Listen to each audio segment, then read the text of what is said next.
भुवनेश्वर संगीत स्कूल संस्कृतिर स्वर।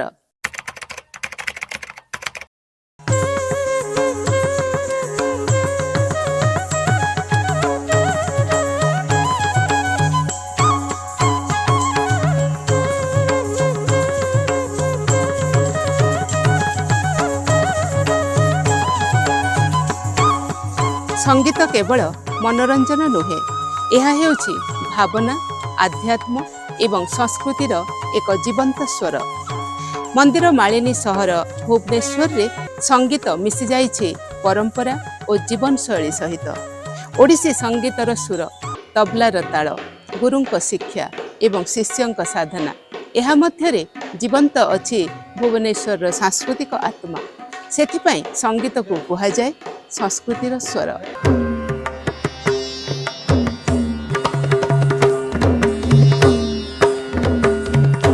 भुवनेश्वर रे रहिछि अनेक संगीत शिक्षा केंद्र। ओडिसी म्यूजिक, हिंदुस्तानी classical, Bhokaal training, tabla, violin एवं इंस्ट्रूमेंटल म्यूजिक। शिशुठारु युवपीढ़ी पर्यंत अनेक शिखुचंती संगीत। केउठी आधुनिक म्यूजिक एकेडमी तो केउठी एबे मध्य जीवंत पारंपरिक गुरु शिष्य परंपरा अब्याहत रहिछि। सुर और साधनार एही यात्रा पीढ़ी पर पीढ़ी को जोड़ी रखिछि।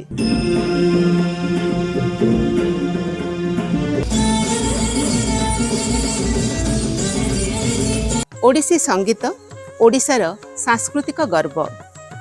राग, ताल एवं भावर मिश्रण रे यह सृष्टि करे एक अलग अनुभव। भुवनेश्वर संगीत स्कूल माने आज मध्य एही परंपरा को जीवंत रखिछंती। मंचरे छोट छोट शिशु माने जेतेबेले ओडिसी संगीत प्रस्तुत करंती सेतेबेले देखिबाकू मिले संस्कृतिर एक सुंदर चित्र।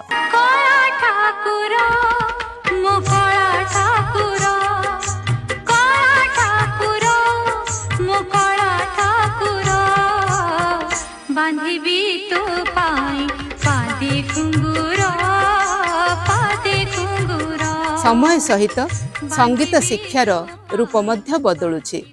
Online music class, digital recording, YouTube learning एवं सोशल मीडिया परफॉर्मेंस टेक्नोलोजी एबे संगीत को नुआ मंच देइछि। किंतु डिजिटल जुगरे मध्य पारंपरिक संगीतर मूल्य कमी नाही। आजिर युवपीढ़ी मॉडर्न म्यूजिक सहित क्लासिकल म्यूजिक को मध्य समान आग्रह रे शिखुचंती।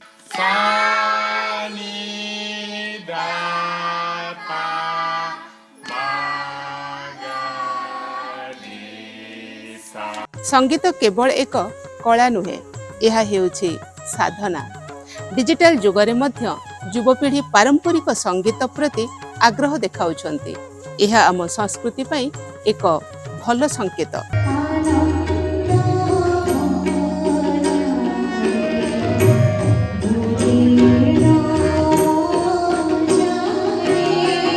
किंतु पारंपरिक संगीत सामना करुछि किछि चैलेंज, जेमिति कमर्शियल एंटरटेनमेंट रो प्रभाव, धैर्यर अभाव एवं दीर्घ साधना पई कमुथिबा आग्रह।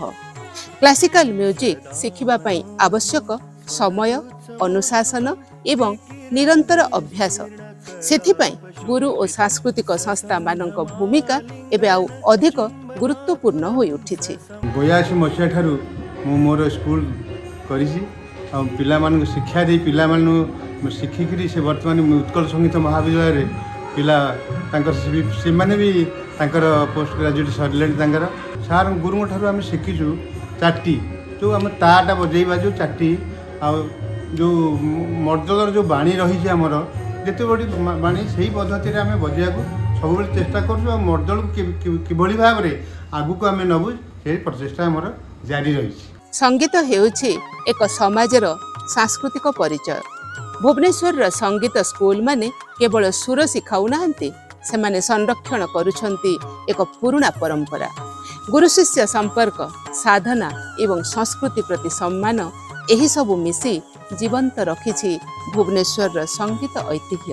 अंदर ओडिसी संगीत प्राय 20-25 जन सीनियर कंठशिल्पी ओडिसी कंठशिल्पी नेशनल स्कॉलरशिप पाई ଏବଂ 20-25 ଜଣ ଆମର ଜୁନିୟର ନ୍ୟାସନାଲ୍ ସ୍କଲାରସିପ୍ ପାଇଛନ୍ତି। ସ୍ୱର ମଣିଷର ମନକୁ ଯୋଡ଼ିଥାଏ, ସଙ୍ଗୀତ ସଂସ୍କୃତିକୁ ଜୀବନ୍ତ ରଖିଥାଏ। ଭୁବନେଶ୍ୱରର ସଙ୍ଗୀତ ସ୍କୁଲମାନେ ଆଜି ମଧ୍ୟ ପରମ୍ପରାର ସୁରକୁ ଆଗକୁ ନେଇ ଯାଉଛନ୍ତି। गोटे खुशी लगुच आमर संगीत शिक्षा अनुष्ठान प्राइवेट हो कि गवर्नमेंट हो बहुत मात्रा रे आमर संगीत बहुत खुशी दिए। संगीत एते खुशी दिए जे संगीत छड़ा लगे जमती माने आमे भगवान का आशीर्वाद प्राप्त। मो प्रभु जगन्नाथ से जे कमलाकांत। सुर रहिले संस्कृति रहिबो, एणु एथिप्रति अधिकरु अधिक यत्नवान हेबा आम समस्तंकर दायित्व। आज पई एतिकी देखुथांतु फोकस भुवनेश्वर। आगामी अध्याय रे आउ एक नुआ विषय नै आमे आसीबु। मु आपणकर सुनीति मुन। नमस्कार।